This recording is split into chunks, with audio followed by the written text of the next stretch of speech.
¿Qué piensa la nueva presidenta de la Reserva Federal? ¿Qué ha pasado con las preferentes o es conveniente la existencia de un salario mínimo? A estas y muchas otras cuestiones llevan desde 2009 respondiendo Marta Soria y Rebeca Jimeno, dos economistas periodistas que se están haciendo conocer por el modo en el que acercan la economía al lenguaje de la gente para que la pueda comprender todo el mundo. Y lo hacen en su página web economiaendostardes.com. Hoy vamos a hablar con ellas dos aquí en el Hotel Ada Palace de Madrid.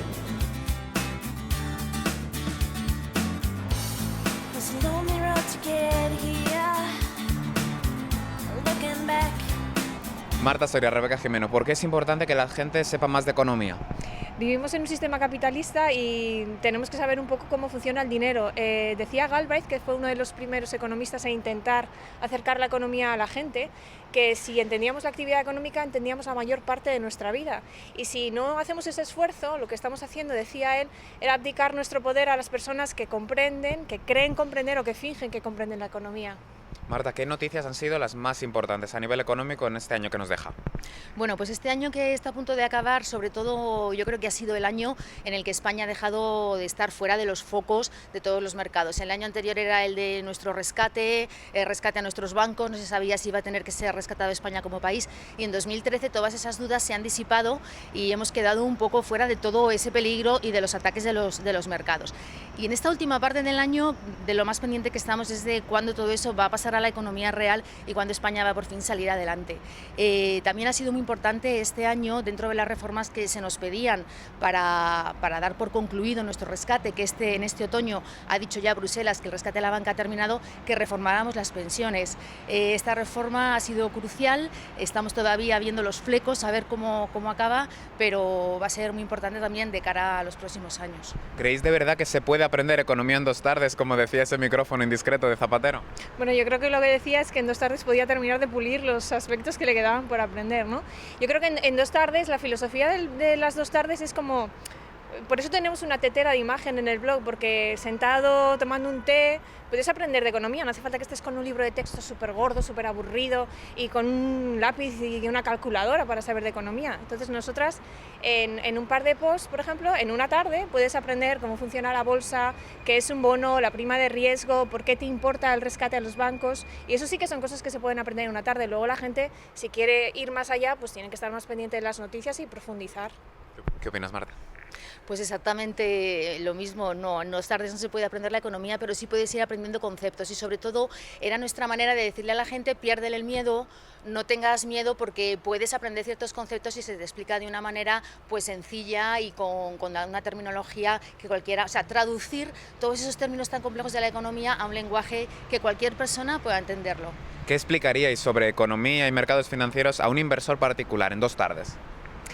Pues por ejemplo en el blog escribimos un primer post sobre en qué consistía la bolsa, ¿no? ¿Qué hacías tú cuando comprabas unas acciones y qué diferencia había entre invertir ese dinero en un depósito, por ejemplo, calcular el interés que te iba a generar, e invertir ese dinero en unas acciones? Entonces explicábamos a los lectores en qué consistía la rentabilidad por dividendos, entonces la gente no sabe que las empresas a lo mejor dan dividendos, y esos dividendos pueden ser el equivalente a los intereses que te pueda dar un depósito. También hicimos una serie de qué es un bono, y entonces explican un poco cómo funciona, cómo se mueve el precio del bono, la diferencia entre el bono y la rentabilidad, y por qué cuando leemos esos titulares del bono español, la rentabilidad del bono español sube y supera no sé qué, pues porque esa subida es mala, ¿no? Cuando intuitivamente tú podías pensar, sube la rentabilidad, pues es buena, no, es todo lo contrario. Entonces esas son cosas que sí que creemos que un inversor o alguien que tenga interés en las finanzas podría aprender en el blog. ¿Cuál sería vuestra receta para crecer y crear empleo en España? Bueno, nosotros no creemos que haya una receta mágica que todo lo solucione, sino que todo es mucho más complejo.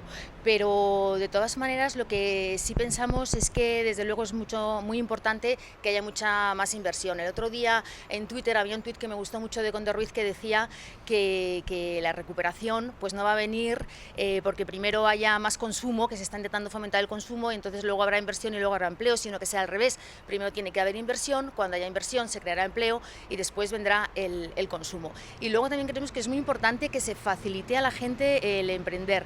Llevamos haciendo información económica 20 años y yo recuerdo mis primeras ruedas de prensa en las que anunciaba que había dicho el gobierno que se iba a poder crear una empresa en 3 días nada más. Después pasamos a 24 horas. Llevamos años contando eso y todavía esto no es posible. También los autónomos, cuando alguien tiene una idea que no sabe si le va a dar dinero, si no le va a dar dinero, no tiene facilidades. Desde el primer momento tiene que pagar. Por ejemplo, en los autónomos que sí, que se va a poder pagar en los primeros 6 meses solamente 50 euros, luego vas a hacerlo, no está aún en marcha, nadie sabe informarte, no sabes cómo hacerlo, todo eso tendría que ser mucho más sencillo porque hay ideas por ahí muy buenas que nunca llegan a desarrollarse porque en un inicio, si no tienes un capital, pues no puedes hacerlo. Han sido acertadas la reforma laboral, la reforma financiera, lo que ha hecho el gobierno para intentar favorecer la creación de empresas. ¿Ha sido suficiente para hacer recuperarse nuestra economía? Yo, respecto a la reforma laboral, por ejemplo, yo creo rotundamente que no. Que el principal problema que tiene España en el mercado laboral es una enorme dualidad entre los temporales y los indefinidos y que ahí hay un sector de privilegiados y un sector de no privilegiados, una brecha que no se rompe. Entonces yo creo que cualquier reforma que vaya encaminada y que no rompa esa dualidad que existe en el mercado laboral español, a mí no me parece una buena reforma laboral. Marta. Pues no, tampoco. ¿Qué otras reformas preguntabas? La reforma financiera y también el impulso que están intentando dar a la formación de nuevas empresas. Bueno, la reforma financiera ha conseguido, digamos, lo que hablábamos antes de sacar a España del foco de este peligro de que el país va a quebrar. Dentro de eso, a mí me da la impresión de que todavía no se ha hecho una reforma en profundidad de manera de que los bancos empiecen a funcionar de otra forma. Por ejemplo, en los planes de pensiones, a mí me parece que está habiendo una filosofía ahora que estamos con esta reforma en la que, venga, vamos a fomentar los planes privados de pensiones y cuando el banco te manda a tu casa la publicidad para que tú compres ese plan de pensiones, lo único que te dice es que te desgrava un 15%. No, oiga, haga usted su trabajo y véndame algo más, no que lo que me venda sea algo que me da el Estado con el dinero del bolsillo de todos los demás. ¿Cuánto camino, Rebeca, piensas que falta para que España salga de la crisis de la economía real? Bueno, yo lamento ser muy negativa a este respecto porque creo que tenemos un enorme problema que se llama paro estructural y es un paro que, aunque la economía vuelva a crecer y crecerá un poquito, no se va a reducir y de hecho hace unos meses el BBVA ha sacado un informe que decía que el paro estructural en España había subido 5 puntos, eran los países donde más había subido en los últimos años, de 2007 a 2011, no se incluyen estos dos. Entonces yo creo que ese es un problema enorme al que se va a tener que enfrentar a la economía y que va a ser una lastra para toda la economía en los próximos años. Hay un montón de gente de más de 50 años que está en el paro y es gente que es muy difícil que vuelva al mercado laboral si no se recicla y si no se aplican verdaderas políticas activas de empleo para devolver a estos trabajadores al mercado laboral. Por eso yo soy bastante pesimista.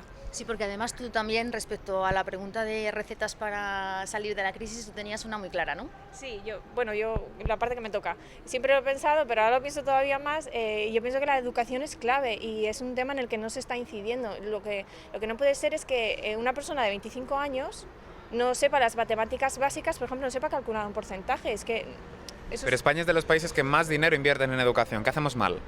Bueno, yo no soy experta en educación, pero hay otros países donde podemos copiar modelos, ¿no? Hay países donde el sistema educativo funciona. No creo que sea toda una cuestión de recursos, sino también de un enfoque, ¿no?